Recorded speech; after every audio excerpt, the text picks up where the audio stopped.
Great, thank you very much for being here, everyone, and welcome. It's really great. As I've been telling people, you know, I'm really busy right now. I'm having 200 of my closest friends are coming in for a big party. So welcome, and we're looking forward very much to the conversations of the next couple of days. I am Bruce McConnell, the Senior Vice President at the East-West Institute and the Director of the Global Cooperation in Cyberspace Initiative. Behind me, you can see the hashtag here for our 6th Cyber Summit, so tweet away, please. And there's also the access code for Wi-Fi Summit. Pretty good security, huh? And finally, there's a graphic here showing today's schedule, which is obviously laid out in your books and whatnot. I have a couple of housekeeping notes very quickly. So during the plenary sessions, please use the standing microphones in the aisles to ask questions. Walk up to the microphone, and when you're called on, state your name and affiliation, please. The plenary sessions are on the record. And finally, as they always say, please silence your cell phones. Now, it's my distinct pleasure to introduce Ambassador Cameron Munter, the new CEO and President of East-West, to open our conference. Cameron has had a distinguished careers in academia and in diplomacy, including as the U.S. Ambassador to Pakistan, and we are really delighted to have him at the helm of EWI. Cameron?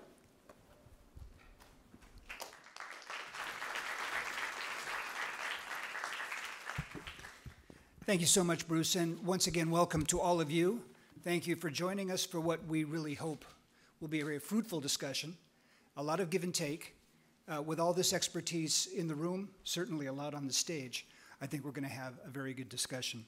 Thanks for being here, and let me just add, I'm delighted to be at the East-West Institute. I'm a Stone Age veteran there. I've been there for a month, and so I'm still learning how the institution works, but what I'm so impressed by is that the convening power of people like Bruce and the family of the East-West Institute can bring together people of such quality to talk about such important issues is something I'm awfully impressed by and very proud of.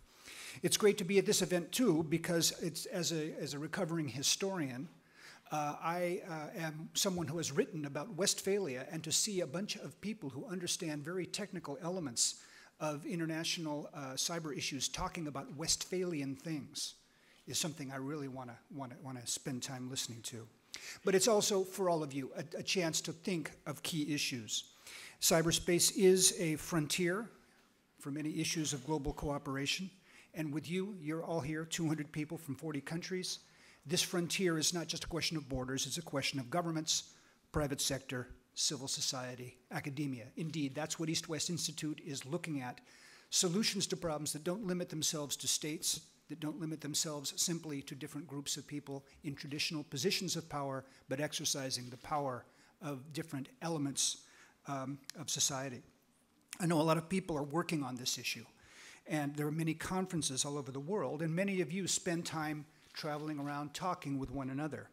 What I want to make sure that you do, or I don't even want to make sure, I want to request that you will do, is that you'll do me a favor and give me feedback at the end of this conference so that we find out how East-West Institute can continue to contribute to this issue.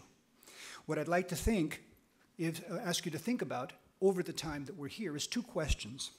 First of all, what is it in this particular conference, in this set of conferences and meetings that we have, what do we do that others don't? What is it that is unique about the way that the East-West Institute's initiative addresses issues, focuses on issues, in a way that a small, nimble organization can do that others can't do? We don't want to see duplication. We want to see ourselves continue to be innovative, and I'd like to ask you to think about that and give us feedback. Secondly, are we anticipating the right issues? Not are we addressing the right issues that are in the newspaper. Are we anticipating? Are we ahead of other people in our understanding of cyber issues? That's the way the East-West Institute will work, has worked, should work. We want to make sure that we're ahead of other people, and we want to make sure that they're bringing you together, that we're not wasting your time hashing over issues that have already been hashed over, could be hashed over elsewhere. We want to be innovative so that we can help you do the same thing. Cyber moves fast, so staying ahead of the curve is particularly difficult. So once again, when I close the conference in a couple of days, I hope that some of you will have noted down these 2 questions, anticipating, right, and uniqueness, and you'll give us some feedback on how we can, in the future, plan our program in a way that really focuses on that. So, to kick things off then, what I'd really like to do is get to some real experts. It's my great pleasure to introduce to you Sadie Creese, who's Professor of Cybersecurity in the Department of Computer Science at the University of Oxford. She's also the Director of the Global Cybersecurity Capacity Center at the Oxford Martin School, a rather remarkable institution. And I encourage you all to talk to Sadie over the next couple of days. We'll hear from her, and we'll kick it off right now. Thank you.